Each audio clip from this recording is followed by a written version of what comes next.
Okay, ready for today's class? So, as you know that in last class we were discussing the Gauss theorem, so we will continue from there itself. आज मैंने Gauss theorem की एक और application बतानी है. तो सबसे पहला जो हमारा टॉपिक है वो भी एक डेरिवेशन होगा. टू फाइंड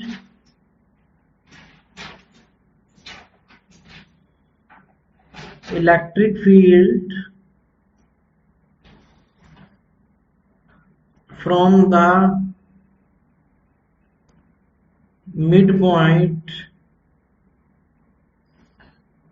of an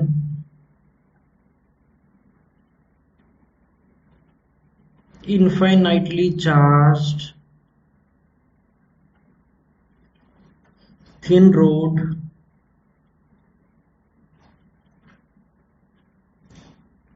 ऐसे लिख लो infinitely long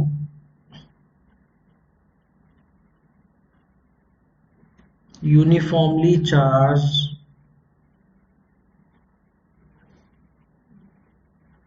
thin rod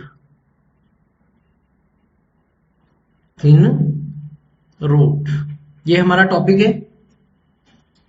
और जैसे कि मैंने कई बार बोला है कि कोई भी डेरिवेशन फिजिक्स बिना डायग्राम मीनिंगलेस है. तो सबसे पहले ही हम डायग्राम बनाते हैं. तो सबसे पहले हमें क्या करना है, एक थिन रोड दिखानी है. इनफाइनाइटली लॉन्ग मतलब बहुत लंबी होगी. तो आप जितना मर्जी लेंथ में बना सकते हो, जितना आपका लेंथ का पेपर अलाउ करता है. तो मान लो ये मैं एक काफी लंबी एक रोड को दिखा दूं. तो ये इनफाइनाइट लॉन्ग रोड मैंने दिखाई है जिसपे यूनिफॉर्मली चार्ज गिवन है. तो ये पॉजिटिव चार्ज उस पे यूनिफॉर्मली स्प्रेड किया हुआ है.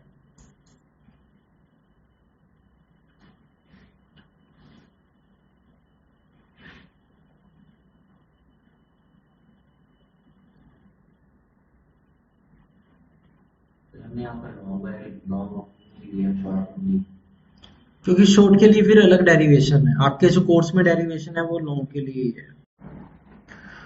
अब हम चाहते हैं कि इस इनफाइनाइटली लॉन्ग रोड के मिड पॉइंट से आर डिस्टेंस दूर एक पॉइंट है और हम उस पॉइंट पर इसके कारण जो भी इलेक्ट्रिक फील्ड पैदा हो रही है उसको मेजर करना चाहते हैं. ऑफ कोर्स गॉस थ्योरम की मदद से. अब जैसे कि मैं कई बार बता चुका हूं, गॉस थ्योरम तभी लगती है जब हमें कोई गॉसियन सरफेस बनानी होती है जो कुछ चार्ज को इंक्लोज करे. तो सबसे पहले हम क्या करते हैं, इस आर पॉइंट तक एक गॉसियन सिलेंडर बनाते हैं जो इस वायर के एक सेगमेंट को अपने अंदर इंक्लोज कर लेगा. तो मैं एक गॉसियन सिलेंडर दिखा रहा हूं जो कि इस वायर के एक सेगमेंट को अपने अंदर इंक्लोज कर रहा है. तो ये हमारा हो गया गॉसियन सिलेंडर.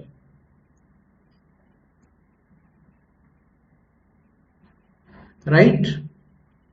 अब इस गॉसियन सिलेंडर की तीन सरफेसेस होंगी.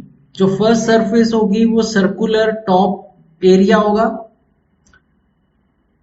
अगर हम सर्कुलर टॉप एरिया की बात करें तो इलेक्ट्रिक फील्ड ऐसे हॉरिजॉन्टल होगी. Area vector first top surface का ऊपर को होगा यानी कि उनमें एंगल 90 बनेगा. जो बॉटम एरिया है वो भी सर्कुलर एरिया है, सर्कुलर क्रॉस सेक्शन है. तो जो बॉटम में एरिया है अगर हम वहां पे इलेक्ट्रिक फील्ड और एरिया वेक्टर की डायरेक्शन देखें तो वो भी 90 डिग्री ही बनाएंगे. और तीसरी सरफेस बची कर्व्ड सरफेस एरिया. अगर हम कर्व्ड सरफेस एरिया में देखें तो ई वेक्टर और ds3 वेक्टर में एंगल 0 डिग्री बनेगा. Let an infinitely long better word है, infinitely long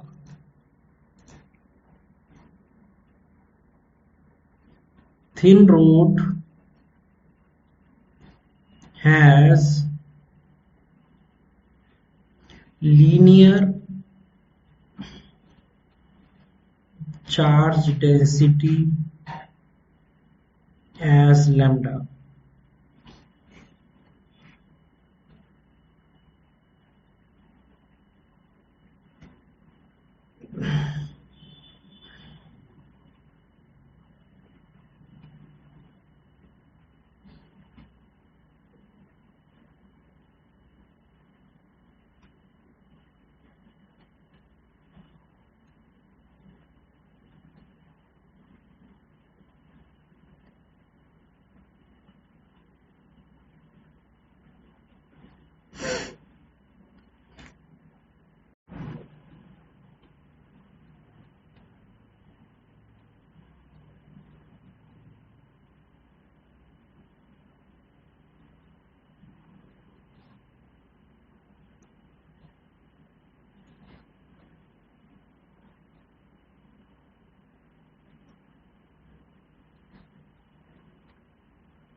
now by Gauss theorem. अब आप सबको पता है गॉस थ्योरम ने कहा था कि जितने भी आपको सरफेस नजर आती हैं आप उन सब सरफेस का E डॉट डी एस का इंटेग्रल लो। तो यहां पर E dot D S one surface one है जो कि क्या है, सर्कुलर टॉप एरिया है, plus E dot D S two है जो कि सर्कुलर बॉटम एरिया है, plus E dot D S three है सरफेस थ्री जो कि कर्व्ड सरफेस एरिया है। राइट और तीनों एरियाज के साथ हम ईओडीएस में बड़े आसानी से एंगल निकाल सकते हैं। हर पॉइंट पे इनके एंगल सेम रहेगा, इसलिए एक सरफेस काउंट हो रही है। और गॉस थ्योरम ने फर्दर कहा था कि जब आप इनका इंटीग्रेशन ले लोगे तो वो किसके बराबर होगा, 1/E0 time total charge enclosed by the Gaussian cylinder, by the Gaussian cylinder। Okay तो यहां तक हो गया। अब जैसे कि मैंने बताया कि सरफेस वन में जो ईओ डी एस वन में एंगल है वो 90 डिग्री है, तो हम इसको लिख सकते हैं E D S one cos 90 degree for surface one plus E D S two cos 90 degree for surface 2 plus E ds3 cos 0 degree for surface 3। अब राइट साइड में वो कितना चार्ज इंक्लोज करेगा, वो होगा जितना चार्ज पर यूनिट लेंथ हमने दिया है थिन रोड पे,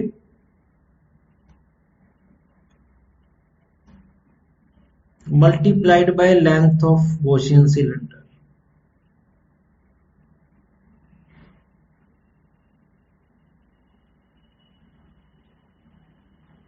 लेंथ ऑफ Gaussian cylinder। अब जैसे आपको पता है cos 90 जीरो होता है, वो सबको जीरो बना देगा, ये भी cos 90 जीरो होता है, ये भी सबको जीरो बना देगा। इलेक्ट्रिक फील्ड हर पॉइंट पे यूनिफॉर्म रहेगी तो बाहर आ जाएगी। तो हमें इंटीग्रेशन लेना है ds3 का यानी कि सरफेस 3 का। अब जो चार्ज पर यूनिट लेंथ है थिन रोड को, उसको हमने लीनियर चार्ज डेंसिटी लैम्डा बोला हुआ है और लेंथ ऑफ गॉसियन सिलेंडर को L का हुआ है। तो ये E 1/E0 time lambda L हो गया। अब किसी भी सिलेंडर का जो कर्व्ड सरफेस एरिया होता है वो 2 पाई आर एच होता है। क्या होता है? 2 पाई आर एच। बस हमने यहाँ पे हाइट को एल बोला है तो 2 पाई आर एल हो गया।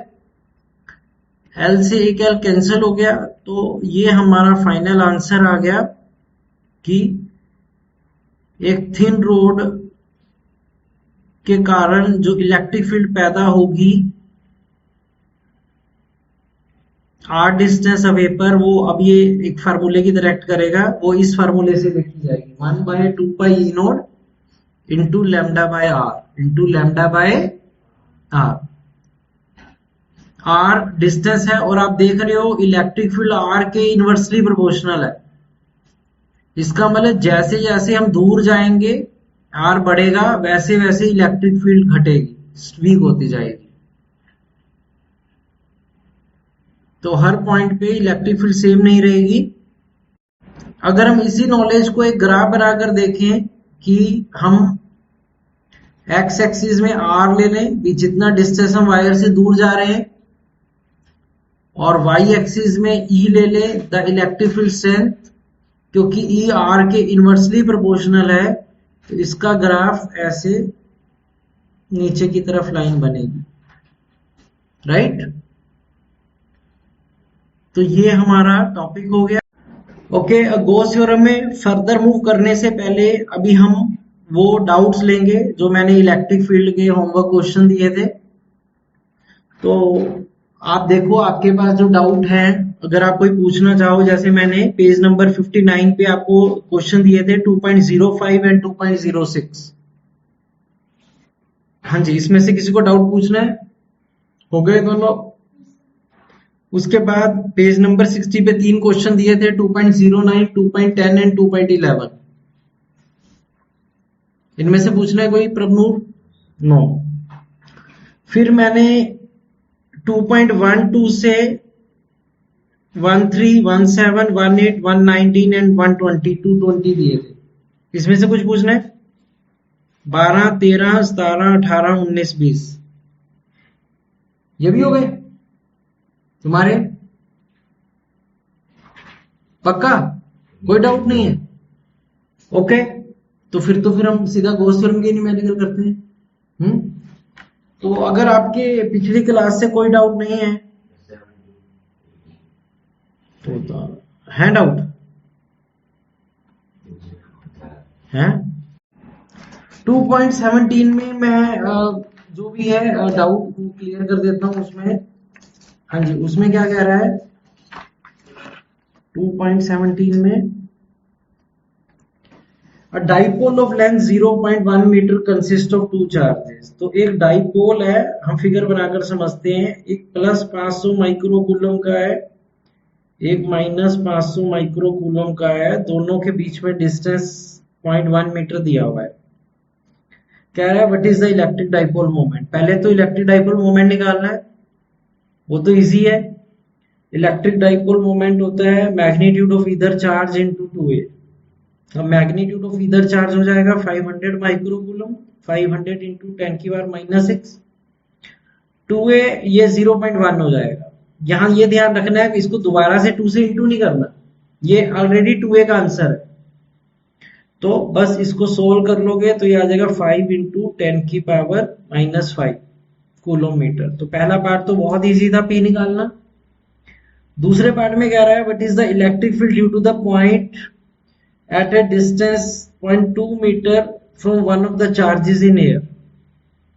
अब बताना है कि जो इलेक्ट्रिक फील्ड है वो किसी एक चार्ज से 0.2 मीटर दूर पे निकालनी है। तो मान लो ये वाला चार्ज ये इसके क्लोजर है, तो यहां से हमने as per given question 0.2 metre दूर जाना है, यहां पे पहुंच गए, तो यहां पे इलेक्ट्रिक फील्ड निकाल। अब आप ऑफ कोर्स ये numerical electric field on axial line से लिया गया है। अब तुम्हें पता है उस फार्मूले में सेंटर से उस पॉइंट तक के डिस्टेंस को आर कहते हैं, तो ये आर होगा और ये ए हो जाएगा। ये कितना हो जाएगा? ए। अब हमें थोड़ा सा दिमाग लगाना था कि ये आर और ए कितना होगा। अब अगर हमें 2a 0.1 मीटर दिया हुआ है तो यहां से बड़े आराम से हम ए निकाल लेंगे। ए हो जाएगा 0.1/2 यानी कि 0.05 मीटर। आर, अब क्योंकि आर सेंटर से लेना है तो देखो ये इस चार्ज से 0.2 मीटर इधर है, और ये 0.15 है, तो जो आर हो जाएगा वो हो जाएगा 0.2 प्लस 0.05 यानी कि 0.25 मीटर। अब आर और ए दोनों पता लग गए। अब हमें सीधा बस फार्मूला अप्लाई करना था कि जो इलेक्ट्रिक फील्ड एक्सियल लाइन पे होता है किसी भी डाइपोल के द्वारा, उसका फार्मूला था 1/4πe0 2pr over R square minus A square का होल स्क्वायर। अब मेरे को P पता है, R पता है, R और A दोनों पता है, और 1/4πe0 की वैल्यू कांस्टेंट होती है, तो बस इनटू डिवाइड ही रह जाता। तो उसको कर लेते तो you will definitely get the answer. हाँ जी, और कौन सा डाउट है? 2 पॉइंट ये सारे तो मुझे समझ आ गया, हम्म, लेकिन उनसे आर की वैल्यू होल स्क्वायर पे 2 है, वो चेंज क्यों 2.18 में? कहाँ पे? 2.18 में बैठो बैठे रहो। हाँ, 2.18 में कौन सा फॉर्मूला लगाया? हम्म, 1/4πe0 ओके, 2pr का क्यूब हो गया। हाँ, क्योंकि ये शॉर्ट डाइपोल है। अब 2.18 में वो कह रहा है कि दो चार्जेस हैं जिनकी वैल्यू है 0.2 micro coulomb and minus 0.2 micro coulomb, और इनकी डाइपोल लेंथ है, इनके बीच में डिस्टेंस है 10⁻⁻6 सेंटीमीटर, और हमें इलेक्ट्रिक फील्ड 10 सेंटीमीटर पे निकालनी है। अब साफ नजर आ रहा है कि जो 10 सेंटीमीटर होता है वो बहुत ज्यादा बड़ा होता है 10⁻⁻6 सेंटीमीटर से, यानी कि शॉर्ट डाइपोल हो गया। अब मैंने एक स्पेशल केस में इलेक्ट्रिक फील्ड एक्सियल लाइन पे निकालने को बताया था शॉर्ट डाइपोल के लिए।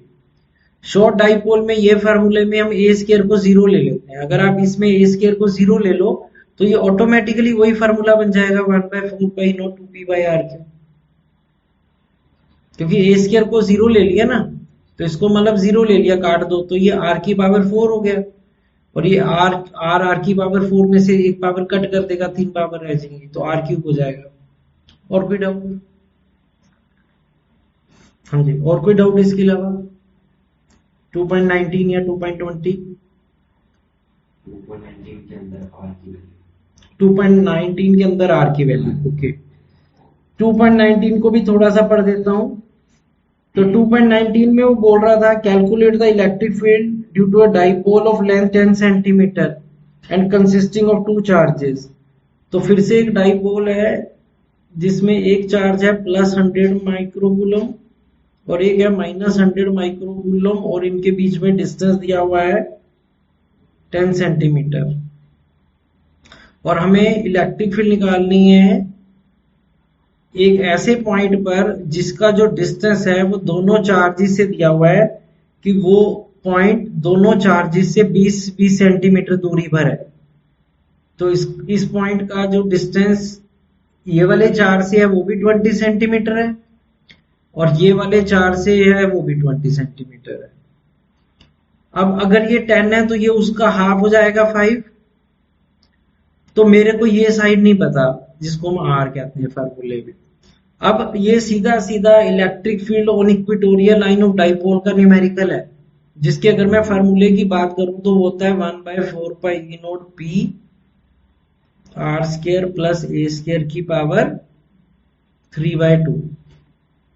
ठीक है? फॉर्मूला से सीधा तो नहीं लगेगा, पहले r निकालना पड़ेगा। ऐसे पूछ रहा हूं, मतलब फॉर्मूला से लगेगा सीधा। हाँ, अब हमें पहले r निकालना पड़ना था, वो हम पाइथागोरस थ्योरम से निकाल सकते थे, क्योंकि अगर हम ये वाली राइट एंगल ट्रायंगल देखें POA, तो उस POA में ये हाइपोटेन्यूज है 20 और बेस है 5, तो ये वाली साइड हो जाएगी 20 का स्क्वायर माइनस 5 का स्क्वायर अंडर द रूट। ठीक है, 20 का स्क्वायर 400, 5 का स्क्वायर 25, ये 375 का अंडर रूट हो जाएगा। ठीक है, तो 375 का अंडर रूट जो भी आएगा, ठीक है, ठीक है, तो 19 का स्क्वायर 361 होता है, ठीक है। आप रफली चलो 19 ही ले लो, क्योंकि बहुत ज्यादा आपने डिटेल में नहीं करने होते हैं कैलकुलेशन, तो आप 19 ले लो। और P तो निकल ही जाएगा क्यू इंटू 2A करके, क्योंकि हमें Q गिवन है 100 माइक्रोकूलम और 2A गिवन है 10 सेंटीमीटर, उसके मीटर बना लो, 10 इंटू 10 के -2 मीटर, तो ये हो जाएगा 10 की पावर 2 पावर 0 यहाँ है, 1 0 यहाँ पे, -8 + 3 -5। अब मेरे को इस फार्मूले में देखो P भी पता है, R भी हमने निकाल लिया और A भी गिवन है, तो बस फार्मूले में वैल्यू पुट करके सोल्व करना रह जाता। क्लियर है? चलो बस, और डाउट नहीं है? ओके, तो अगर इसके डाउट नहीं है तो बाकी बचे टाइम में मैं फिर और गॉस थ्योरम के न्यूमेरिकल कराऊंगा। आप A3 असाइनमेंट ओपन करो।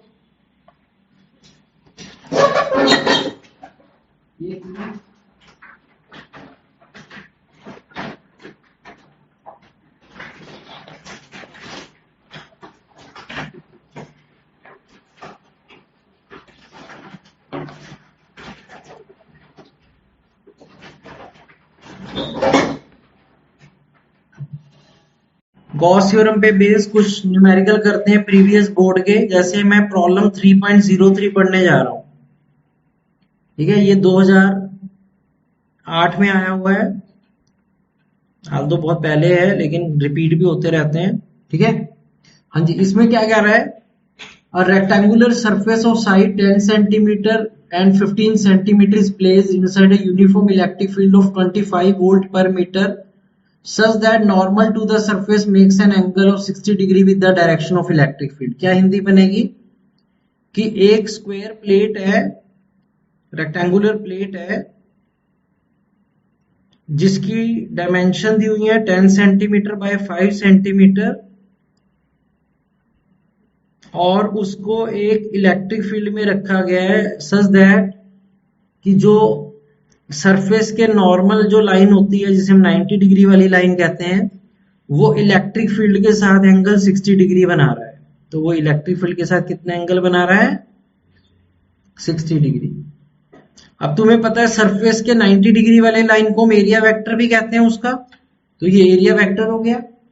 तो हमें बस पूछ रहा है व्हाट इज द फ्लक्स, तो बहुत इजी न्यूमेरिकल है। आपको पता है फ्लक्स किसी भी सरफेस के साथ निकालने के लिए हमें E.ds लेना होता है इंटीग्रेशन करके। अब E और ds में एंगल 60 बन रहा है, तो इसको नेक्स्ट स्टेप में हम लिख सकते हैं modulus of E modulus of ds into cos 60 degree under integration. अब क्योंकि इलेक्ट्रिक फील्ड कांस्टेंट है वो बाहर आ जाएगी, सिर्फ ds का इंटीग्रेशन आ जाएगा। अब ds क्योंकि ये रेक्टेंगल शीट है तो इसका ds हो जाएगा length into breadth, length into breadth, और cos 60 हाफ होता है। cos 60 कितना होता है, हाफ। अब समय आ गया वैल्यू पुट करने का। अब हमें इलेक्ट्रिक फील्ड गिवन है 25, लेंथ दी हुई है 10 सेंटीमीटर, मैं उसके मीटर बना लूंगा 10/100 मीटर। ब्रेड्थ दी हुई है 15 centimetre, 15/100 metre into cos 60 degree. तो बस कैलकुलेशन रह गई, तो इसको सोल्व कर लो। 5 3 15, 5 20 100, 0 से 1 0 कट गया, 5 5 25, 5 4 20, और नहीं कटेगा, ऊपर आ जाएगा 15 और नीचे आ जाएगा 2 4 8 और 80, 15/80, 15/80। तो अगर मैं 15 को 80 से डिवाइड कर दूंगा तो ये मेरा आंसर आ जाएगा 0.187 newton metre square coulomb inverse. हाँ जी, तो आई थिंक काफी इजी है ये। ओके, जो नेक्स्ट क्वेश्चन मैं बोर्ड पे करवा रहा हूं वो है प्रॉब्लम 3.05। तो इसको मैं पढ़ रहा हूं। इसमें कह रहा है calculate the number of electric lines of forces emerging from a charge of 1 coulomb. एक 1 कूलम का चार्ज है, बताओ उससे कितनी इलेक्ट्रिक लाइंस ऑफ फोर्सेस बाहर आ रही हैं, आपको वो कैलकुलेट करनी, ठीक है। अब जो इलेक्ट्रिक लाइन ऑफ फोर्सेस बाहर आती हैं उसको एक तरह से हम उसका इलेक्ट्रिक फ्लक्स भी कहते हैं। तो इनडायरेक्टली मुझे इस क्वेश्चन में फ्लक्स कैलकुलेट करना है, ज्यादा डिफिकल्ट न्यूमेरिकल नहीं है। बाय गॉस थ्योरम, अगेन आपको गॉस थ्योरम का भी रिजल्ट पता है कि किसी भी सरफेस से जो टोटल इलेक्ट्रिक फ्लक्स एमिनेट होता है, मतलब बाहर आता है, वो हमेशा किसके बराबर होता है, 1/E0 times the charge enclosed. अब ई नोट की वैल्यू आपको लर्न रखनी है, मैंने फर्स्ट क्लास में ही ई नोट की वैल्यू बता दी थी। इट इज 1.854 इंटू 10 की पावर -12 और अकॉर्डिंग टू क्वेश्चन जो चार्ज इंक्लोज है वो 1 कूलम है।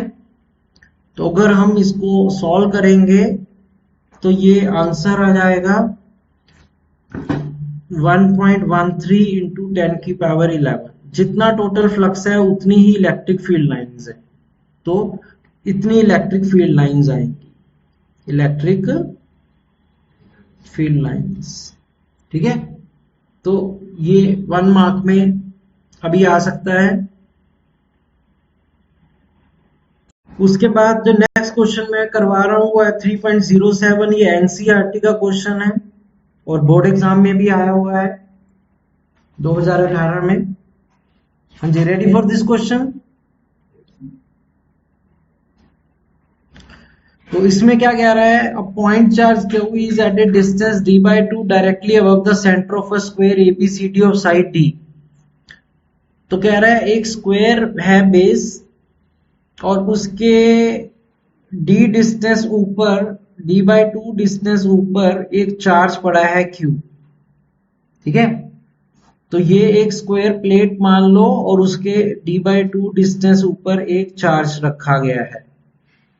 इस स्क्वायर की साइड भी D है। एग्जामिनर कह रहा है using Gauss theorem to obtain the flux through the square. एक एक पार्ट करते हैं।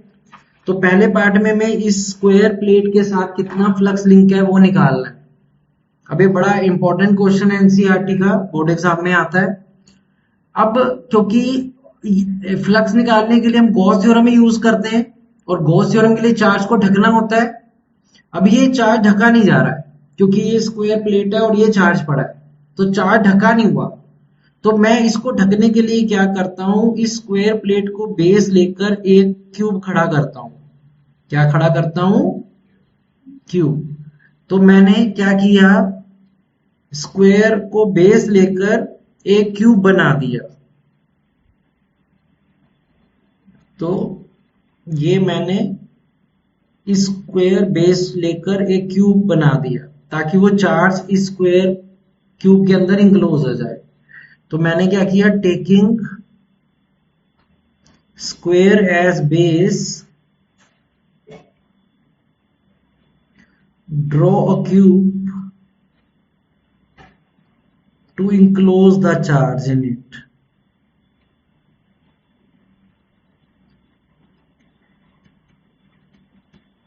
ठीक है, now by G theorem. G theorem मतलब शॉर्ट फॉर्म है गॉस थ्योरम की, बार बार इतना बड़ा वर्ड लिखना है ना, कई बार वो लगता है। तो बाय जी थ्योरम जो भी टोटल फ्लक्स इस क्यूब के साथ जुड़ा रहेगा वो 1/E0 टाइम चार्ज इंक्लोज के बराबर होगा। यही बोला था बॉस ने। लेकिन एग्जामिनर ने तो मेरे को सिर्फ स्क्वायर बेस के साथ कहा था। देयरफॉर फ्लक्स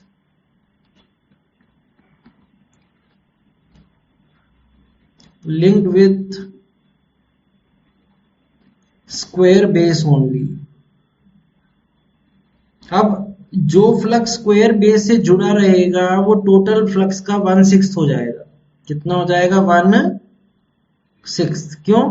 क्योंकि आप सबको पता है कि किसी भी स्क्वायर की 6 फेसेस होती, तो किसी एक फेस के साथ जो फ्लक्स होगा वो टोटल फ्लक्स का 1/6 हो जाएगा। तो आप इसको 1/6 से डिवाइड कर दो तो हमें ओके। अगर नहीं है डाउट तो हम बी पार्ट पे चलते हैं।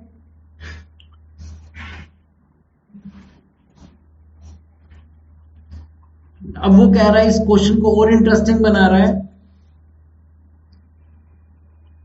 if the point charge is now moved to a distance d from the center of the square and the side of the square is doubled, कहता है मान लो अब हम स्क्वायर की साइड को भी डबल कर दें, यानी कि स्क्वायर की साइड 2d कर दें, हैं? पहले d थी स्क्वायर की साइड, और चार्ज को भी सेंटर से पहले वो d बाई डी डिस्टेंस था, अब d डिस्टेंस ऊपर रख दें। कितना डिस्टेंस ऊपर रख दें? तो बताओ क्या उससे जुड़ा हुआ इलेक्ट्रिक फ्लक्स अफेक्टेड होगा या नहीं होगा? अब फिर से चार्ज इंक्लोज करने के लिए हमें क्यूब बनाना पड़ेगा, लेकिन अब जो क्यूब बनाएंगे वो 2d साइड का होगा। कितने साइड का होगा?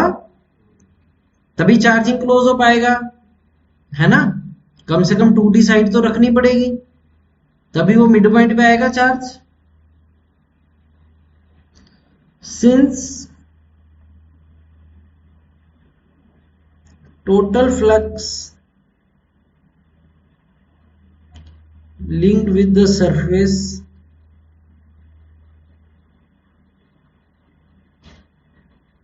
only depends upon the charge enclosed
so next question हम लेते हैं 3.10।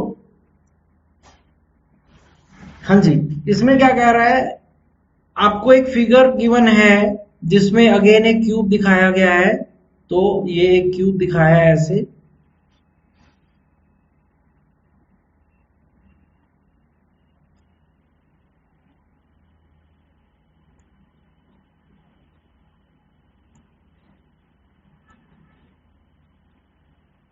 और उस क्यूब से 3 एक्सिस जा रहे हैं उसके सेंटर से, X axis, Y axis and Z axis. Electric field X axis में एग्जिस्ट कर रही है, जिसकी जो वैल्यू है वो एक रिलेशन से दी हुई है कि जो इलेक्ट्रिक फील्ड एक्स एक्सिस में है वो बराबर है 5ax + 2b। ठीक है, राइट? जिसमें a और b कॉन्स्टेंट्स है, इसमें a की वैल्यू 10 गिवन है और b की वैल्यू 5 गिवन है। ठीक है, ये सब कुछ दिया हुआ है। अब आपसे पूछ रहा है what is the flux through the cube. बताओ इस क्यूब के साथ कितना फ्लक्स जुड़ा रहेगा?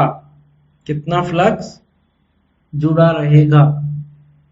अब ऐसे टाइप के क्वेश्चन एक दो मैंने पहले भी कराए थे, अगर आपको याद हो। अब किसी भी क्यूब के 6 फेसेस होते हैं, लेकिन क्योंकि इलेक्ट्रिक फील्ड एक्स एक्सिस में है तो इलेक्ट्रिक फील्ड सिर्फ 2 ही फेसेस के साथ जुड़ी रहेगी, जो फेसेस एक्स एक्सिस के परपेंडिकुलर है, यानी कि ये 2 फेसेस। बाकी जो 4 फेसेस हैं उनके साथ इलेक्ट्रिक फ्लक्स 0 होगा, क्योंकि वहां इलेक्ट्रिक फील्ड और एरिया वेक्टर में एंगल 90 हो जाएगा। क्लियर है? अब जो ये वाला फेस है, अगर मैं देखूं तो यहां एरिया वेक्टर पीछे की तरफ होगा और इलेक्ट्रिक फील्ड आगे की तरफ होगी। तो ई और ds में एंगल, ds1 में एंगल 180 बन रहा है। अगर हम आगे वाले फेस की बात करें तो आगे वाले फेस में इलेक्ट्रिक फील्ड भी आगे है और ds2 भी आगे है, तो एंगल 0 बनेगा। तो जो टोटल फ्लक्स होगा वो जैसे मैंने समझाया, वो सिर्फ 2 ही फेसेस का एरिया इंटीग्रेशन करके आएगा। एक तो E.ds1 का प्लस दूसरा E.ds2 का। ये दोनों DS1 DS2 शेड करके मैंने दिखाए हैं। क्या करके दिखाए हैं? शेड करके। ठंड लग रही है मेरे को। हाँ जी, क्लियर है।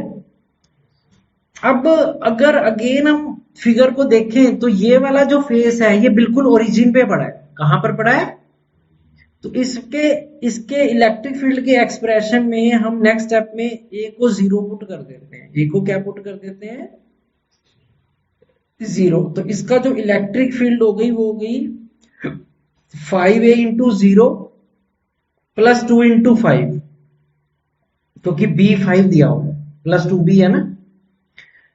इसका एरिया वेक्टर हो जाएगा साइड का स्क्वायर। क्या हो जाएगा? साइड का स्क्वायर। साइड जिसको मैं ए कह देता हूं वो 10 सेंटीमीटर गिवन है, तो वो जाएगा ए का स्क्वायर। और उनमें एंगल बन रहा है 180 डिग्री। कितना एंगल बन रहा है? 180 डिग्री। वो भी मैंने समझाया।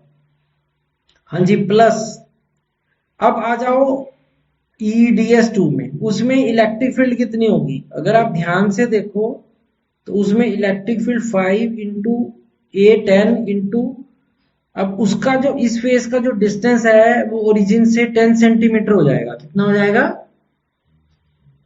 10 सेंटीमीटर। तो उसका x हो गया 0.1। x कितना हो गया? 0.1। तो ये पूरा एक्सप्रेशन इलेक्ट्रिक फील्ड हो गई दूसरे वाले की। उसका भी एरिया वेक्टर ए स्क्वायर हो जाएगा और उसका एंगल 0 बनेगा, cos 0 डिग्री। हाँ जी, इसे सॉल्व करते हैं। 5A इंटू 0 0 हो जाएगा, plus 2 into 5 10 A square, cos 180 -1 होता है, plus 5 into 10 50 50 into 0.5 plus 10 A square into cos 0 degree 1 होता है। इसको फर्दर सोल्व करो, हो जाएगा -10A square plus 15A square, यानी कि 5A स्क्वायर।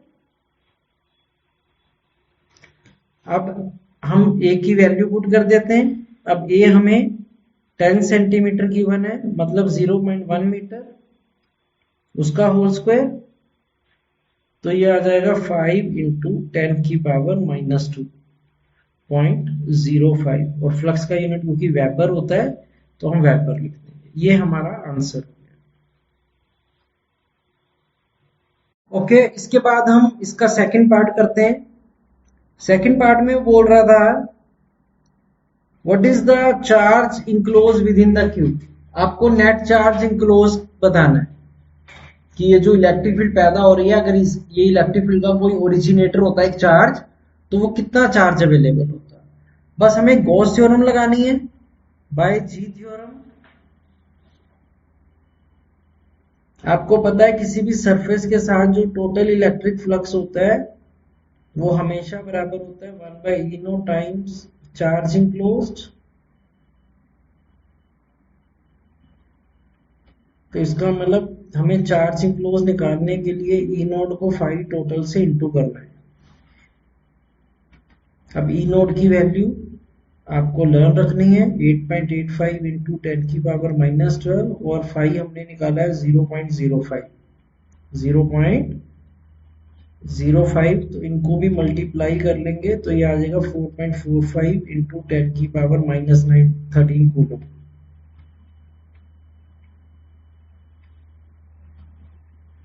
ओके, तो इसके बाद नेक्स्ट क्वेश्चन जो हम डिस्कस कर रहे हैं वो है 3.12। ये एनसीईआरटी का क्वेश्चन है और बोर्ड एग्जाम में भी आया हुआ है 2020 में। तो इसको भी देखो। इसमें क्या कह रहा है? An electric field is uniform and acts along +x direction in the region of positive x. It is also uniform with same magnitude but acts in -x direction in the region of negative x. कहता है electric field दोनों जगह पे है, +x में भी है -x जगह में भी है। इलेक्ट्रिक फील्ड की वैल्यू 200 न्यूटन पर कूलम है अगर x ग्रेटर देन 0 होता है, और इलेक्ट्रिक फील्ड -200 न्यूटन पर कूलम है फॉर x लेस देन 0। और एक राइट सर्कुलर सिलेंडर है जिसकी लेंथ 20 सेंटीमीटर है और रेडियस 5 सेंटीमीटर है। तो वो सर्कुलर सिलेंडर रखा हुआ है लेटा हुआ with it centre at origin, और उसका सेंटर ओरिजिन पर है, ये ओरिजिन पे है। तो ऐसे एक लेटा हुआ सिलेंडर पड़ा है, ओरिजिन पे सेंटर है, इसकी लेंथ दी हुई है 20 सेंटीमीटर और इसका रेडियस दिया हुआ है 5 सेंटीमीटर। अब क्योंकि एग्जामिनर कह रहा था कि अगर तो आप ओरिजिन के राइट तरफ हो प्लस एक्स में, तो इलेक्ट्रिक फील्ड की वैल्यू होगी 200 आई कैप न्यूटन पर कूलम। लेकिन अगर आप ओरिजिन के लेफ्ट साइड पे हो, मतलब x लेस देन 0 है, तो इलेक्ट्रिक फील्ड होगी -200 आई कैप। माइनस साइन का मतलब वो x एक्सिस के ऑपोजिट होगी, यानी कि x डैश में होगी। कहाँ होगी? x डैश में, ऐसे होगा। तो ये सारी इंफॉर्मेशन दी हुई है और हमें पूछ रहा है पहले कि net outward flux through the cylinder. इस सिलेंडर के साथ कितना फ्लक्स जुड़ा रहेगा। अगेन आप देखो कि इस सिलेंडर के 3 फेसेस हैं, 2 सर्कुलर क्रॉस सेक्शनल एरिया वाले हैं जिसको मैंने अब शेड कर दिया, और एक कर्व्ड सरफेस एरिया। अब आप मुझे बताओ कि ये जो सर्कुलर क्रॉस सेक्शनल एरिया है, इनमें इलेक्ट्रिक फील्ड और एरिया वेक्टर में क्या एंगल होगा। जैसे अगर हम इस सर्कुलर क्रॉस सेक्शन की बात करें तो इलेक्ट्रिक फील्ड इधर जा रही है, एरिया वेक्टर भी ऐसे बाहर की तरफ ही होगा, तो ई और ds1 में एंगल 0 बनेगा। जो ये वाला सर्कुलर एरिया उसमें इलेक्ट्रिक फील्ड इधर को जा रही है लेफ्ट साइड को, और एरिया वेक्टर भी लेफ्ट साइड को ही होगा, वो भी 0 डिग्री बनेगा। बचा कर्व्ड सरफेस एरिया, उसमें अगर हम एरिया वेक्टर लें तो वो ऐसे परपेंडिकुलर आउटवर्ड होता है, लेकिन इलेक्ट्रिक फील्ड दाएं या बाएं जा रही है। कहाँ जा रही है? दाएं या बाएं, लेफ्ट और राइट, तो उनमें एंगल 90 बन रहा है। तो 3 सरफेस हैं जिसमें 2 सरफेस में एंगल 0 बन रहा है और एक में 90 बन रहा है। तो जो टोटल फ्लक्स होता है वो इन तीनों सरफेस का इंटेग्रल होता है, ई डॉट ds1 सरफेस 1 का, ई डॉट ds2 सरफेस 2 का, और ई डॉट ds3 सरफेस 3 का, यही होता है। अब सरफेस 1 में जैसे मैंने बोला, अब इलेक्ट्रिक फील्ड का मैग्नीट्यूड है 200 है, इसका ds1, अब किसी भी सर्कल चीज का एरिया पाई आर स्क्वायर होता है, कितना होता है, और इनमें एंगल cos 0 डिग्री बनेगा, ये हो जाएगा। सरफेस 2 में भी हमें मैग्नीट्यूड ऑफ -200 लेना होगा, एरिया उसका भी पाई आर स्क्वायर हो जाएगा और उसमें भी एंगल 0 डिग्री बनेगा। सरफेस 3 में मैटर वैल्यू मैटर नहीं करेंगी क्योंकि ये cos 90 हो जाएगा, कितना हो जाएगा cos। अब इसे सॉल्व करते हैं, cos 0 डिग्री 1 होता है, तो ये हो जाएगा 200 pi R square plus 200 pi R square plus 0, यानी कि 400 पाई आर स्क्वायर। अब इसमें बस हम सॉल्व कर लेते हैं and we will get the answer. 400 pi 22/7, radius 5 centimetre दिया है, मीटर बनाना मत भूला करो, 5 × 10⁻² मीटर का होल स्क्वायर। बाकी बस आगे कैलकुलेशन है, तो हम इसको सॉल्व कर लेंगे और ये आंसर आ जाएगा 3.14।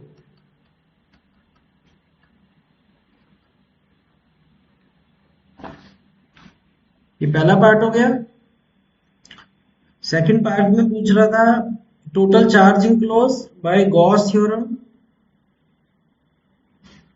जो फ्लक्स टोटल होता है वो 1/E0 टाइम चार्ज इनक्लोज के बराबर होता है। इसका मतलब चार्ज इनक्लोज निकालने के लिए E0 × 5 टोटल करना है, E0 × 5।